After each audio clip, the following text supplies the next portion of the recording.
Good morning. Today I am bringing you the weekly forecast, the 13th through the 20th. We have a full moon coming up tomorrow, the 14th. This is a strawberry supermoon.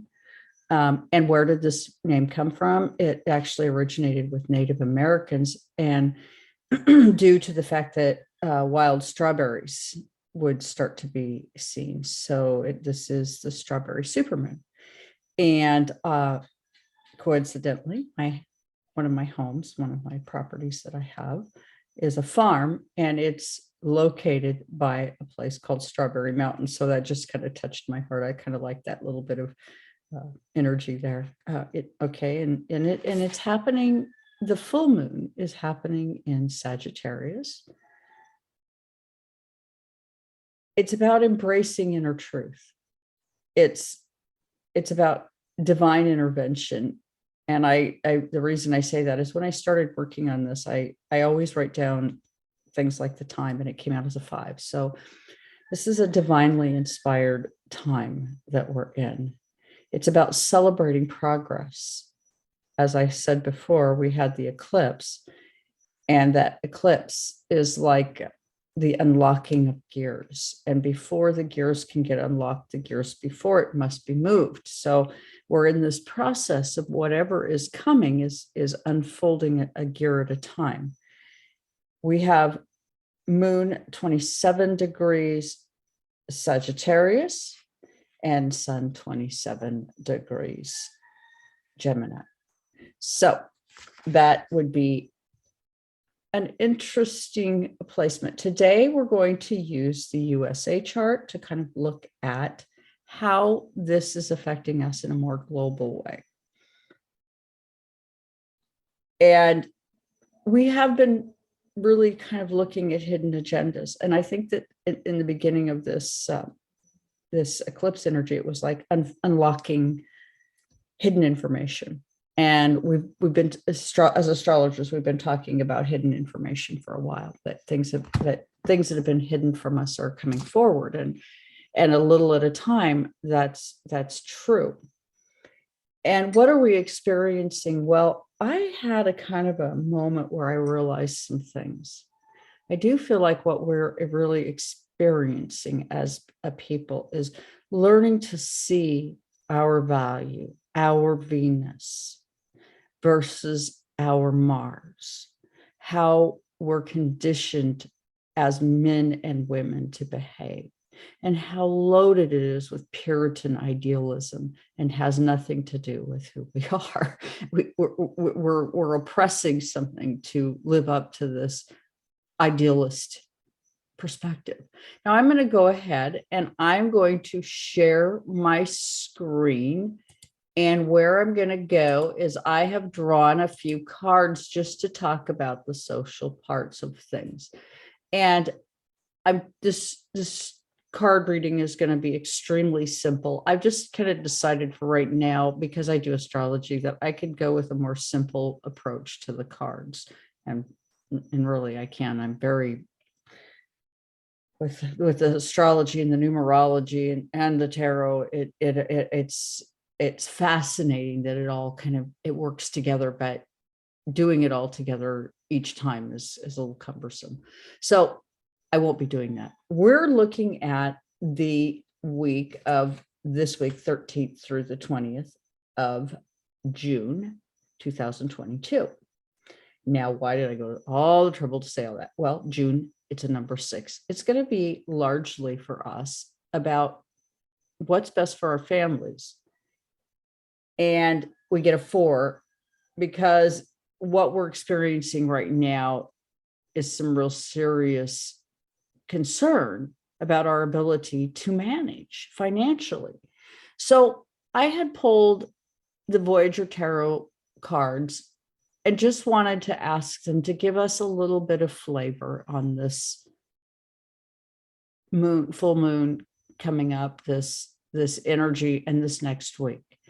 And as I did this, it's going to be past, present, and future. So just extremely simple, tarot read, but not really. because what it's saying is, what have we been striving for from the past? Well, we've been looking to revolutionize, purify, bring about information that we previously didn't have. And Wands is going to be action based. So there's been a lot of action. We've been in a revolution, and boy, are we ever. I mean, we've got a circumstance where we're now talking about a trial on TV about things that are just like, for January 6th, it's just like, I can't even watch it. It's not because I reject the notion. I do not. I want to know what happened. But I find myself so triggered by this whole situation that my energy says, step back, just step back. We don't need to know everything, and we don't need to be on top of it. We don't need to have control, right? Let go, let God. And that's kind of what I've decided is, whatever this is, it's bigger than I am. And I'm tired of being pulled this way and pulled that way. So I'm just not participating. And I think a lot of us feel that way. And here, what we get in our present moment is Ace of Crystals, where my mind, in a way, has felt fractured and kind of confused with all of this data that's coming in, wanting me to see it one way or another, designed to get my thinking wrapped into taking a side, I think. And I don't want to do that. I want to be bigger than that. And I think we didn't get here by accident. We didn't get the problems we have today for no reason. A lot of it is that the United States of America was built upon a Puritan format. We came here from another country because we felt persecuted. And now we're the persecutors in our own way with our Puritan behavior. And it's really no different than other countries who've done things and declared war against morality. And what really brings that on? Well, right now, this Ace of Crystals is saying that there needs to be some light put to it all. We need to be able to see, and we need to be able to see clearly. And without that light, we don't see. And so what we're experiencing is a form of the light. We're experiencing a process of learning to see that we are fractured, and we are seeing things through a lens of a piece of broken glass. And that's troubling, but it's true. And where is this going this week? Well, the Chariot, the number 7, rapid movement.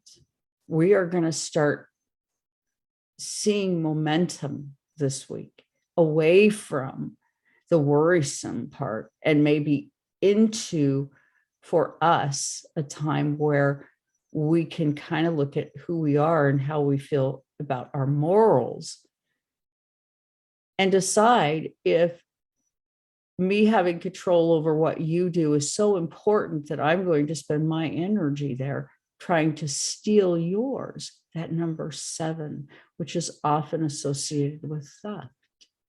So the Chariot, in the future, you must watch that. You don't want to be in control of someone else. You need to be in control of yourself. And that's probably something we all need to be mindful of, because to anything different is codependence. And and as you can see, there's this roadway, and that's just kind of funny. And, it's heading towards this energy that says, technology and change and the rapidness of it all, that we are experiencing something where we are moving faster all the time.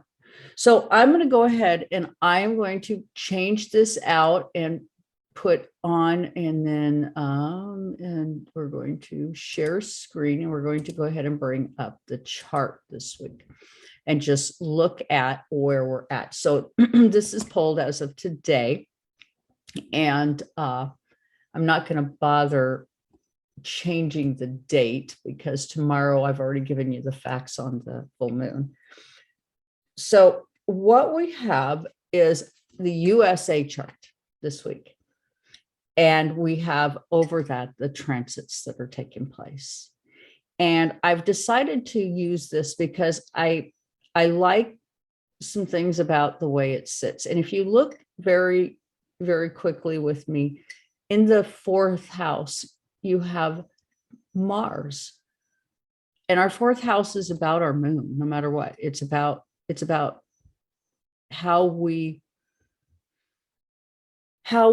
receive, how we feel loved, how receptive love is in our lives, our family, our ancestry, our history, our veins, right? The way the blood flows through them. It's a very personal location, the fourth house. And we have Mars sitting there. And of all things, that's one of the places I want to go today. There's two places. I want to talk about Mars and I want to talk about Venus. Venus is important, and you can see here in the fifth house for us in Taurus, where we've been taught to be good boys and girls. We've been taught to keep our hands in the vehicle. Do not explore, do not reach out, do not go past. Keep that social perfection going, and don't you forget it. But where we're lacking is in our Mars, where oftentimes we need to assert ourselves and we need to say, hey, wait a minute, no, I'm not doing this. This isn't good for me. Or, there's something in me right now that's kind of picking up and saying, hey, wait a minute, hello body, hello mind. My instincts are saying absolutely not. But I've been taught to not talk to my instincts. I've been taught not to talk to me. And that's something we all suffer from. And where this today is this Mars in the fourth house saying by transit, yeah, I try to suppress you. I try to keep you from being hot and fiery and survival oriented. And doesn't it feel like we have just been functioning under some form of hypnosis where we are just kind of blindly going along and accepting where we're at without really questioning how we got here? And that is why we're here. We need to question some things, okay? And this full moon in Sagittarius is coming up and saying, yeah, I want you to be receptive to the moral truth of here and there and everywhere, and especially things that go on that you consider of a foreign or higher education, foreign lands, travel, Sagittarius. And in this sense, with the USA chart, it's happening in the 12th house, which that all by itself, I am doing a chart. My case study this week is going to be on addiction and how we are rather blinded to how this is happening. Well, moon in the 12th house, we would be like underwater, unable to really understand our own thinking. It's the time of our lives where, if you think of the 12th house, it's the end of your life. It's the end of the natal chart. It's Neptunian, it's crisis, it's liquid, it's back to the collective, right? So we have got such a serious issue right now with fentanyl. And for me, this moon in Sagittarius, which I'm Sag rising, is really bringing that home to me, where drug addiction, it's driving me crazy in a way. I want to know. And then we have Sun in Gemini. I want to know what is causing this, where. In fact, I asked myself a question yesterday when I was kind of thinking about all this and looking at it, that how does a pharmaceutical such as fentanyl, that's a complicated recipe, if you will, become so easily available everywhere? How did that happen? And I just can't come up with anything that makes me feel assured that this isn't sort of dark and it is conspiratorial, because I have some real serious ideas about addiction. Okay. This is an example of information and Sag, okay, where I go back and forth between the two pieces. And I say, okay, well, yeah, I'm a little uncomfortable. My son says, how I identify is that I don't want people to be tricked and I don't want people to be manipulated. And I feel like as a society, drug addiction is just, in fact, that very thing. And I'm very particularly sensitive to it. Well, because my daughter is a drug addict, right? So I mean, personally, I'm living it. So here you have this setup, right? Where we're all, and a lot of us are in these situations, these dynamics with our families right now, where we want to fix things that are broken and we don't really know how. And again, that would be me. I mean, I'm living it. I'm not just an astrologer sitting here telling you, up on my throne, what I think is, and see, I'm also living this very same pain. And we've all been suffering anxiety. I see this next week as maybe being a time where we start to ask ourselves questions, and from a higher place where we are able to receive the nurturing we need. So be aware, ask your guides for support. If you don't know anything about, that kind of spiritual, having guides, reaching out, being supported, being mindful, look online. There's plenty of meditative tools available for people that can keep you running in the right direction. Now, what we have here, now I want to get back to this Mars and Venus, because it's really important. I mean, I've been feeling like, I'm sorry, my eyes itch. We have a little bit of CO2 going on here. Our volcano and over on the other side of the island has been really picking up. And so whenever I go to Kona, which I went on Friday, it takes me a while to get over it with my eyes. So, I'm really grateful. Living in Kona would just be not an option for me. And for people who, come here and are just like striving to go to Kona, consider some of these outer towns, because the CO2 is a little high, but that's your business, not mine, where you go. So let's look at this, this Mars placement with this transit as of right now today. And you can see it's a 5 and a 9. It's a time in the fourth house where the fourth is receptive. It's mother, it's family, it's a sense of belonging, it's ancestral, where maybe we're starting to see we need to say, hey, I'm in here and I need respect. And many of us experiencing inflation, financial, it's getting difficult to afford things, purchasing gas, all of that, I'm not really driving very much. I mean, I tell my husband, let's walk, let's just walk to the store. Let's walk, because at, almost $6 a gallon for us here on the Big Island. I don't care who you are. It starts getting prohibitive, and it is prohibitive. I don't know how people drive these bigger vehicles here. It's just amazing, really. Okay. So, we've got Moon and Sag, and for the USA, this Moon in Sag is happening in the first house. So we may see some things around survival and our feelings about survival. And again, that Mars, where we need to identify and stand up for, that is our survival. That is our hey, don't do that to me kind of energy. It's the spot where we really, it's kind of our psychopathic energy, okay, where we don't care what you think. We're going to do what we think is best for us. And that is very important for our ability to protect ourselves and have self-esteem. So Mars plays a tremendous role in how we feel about ourselves. And Venus plays a role in how we communicate with each other, how, the aesthetics of where we live, how we live, what we live with, how much money we have, versus Sag over in the Moon department that's saying, well, I want you to consider the morals of it all. Think about what's happening. Think about where we're really at and the survival of those we love.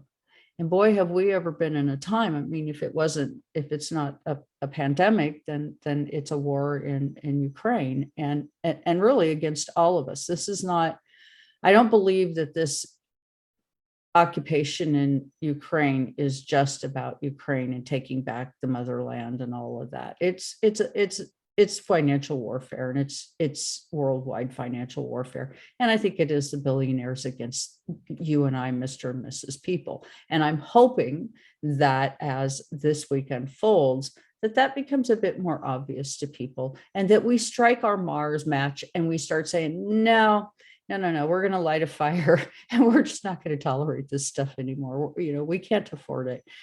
I'm sorry. I'm not living in the 50s. I'm not coming in with all my gold and, and offering my riches to pay for war. I just won't. I don't believe in it. I believe it's wrong to do.